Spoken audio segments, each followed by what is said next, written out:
So this section is where we're going to put in the dimension for our ridge beam or ridge board, right?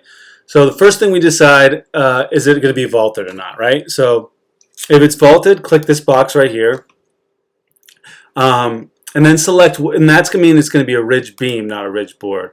So then we're going to select what is going to be the dimension of our ridge beam, right? What material are we going to use for our ridge beam, right? So right here, this is a vaulted ceiling with a ridge beam, right?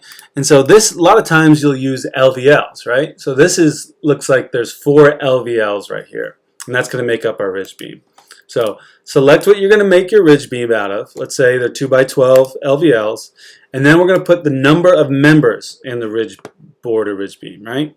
So the number of members is how many boards wide is this ridge beam going to be, right? So this looks like 1, 2, 3, 4 LVLs, which are going to make up our ridge beam. So we put 4 right here. We scroll up here, it'll tell us all the material we need for our ridge beam, right? Now, if we're not doing a vaulted ceiling, your ridge board will just probably normal, let's say this is a 2x12. So you select whatever you're going to use for your ridge board, right? Like if it's going to be a 2x12, select 2x12, and then your number of members in your ridge board or ridge beam will just be 1, right?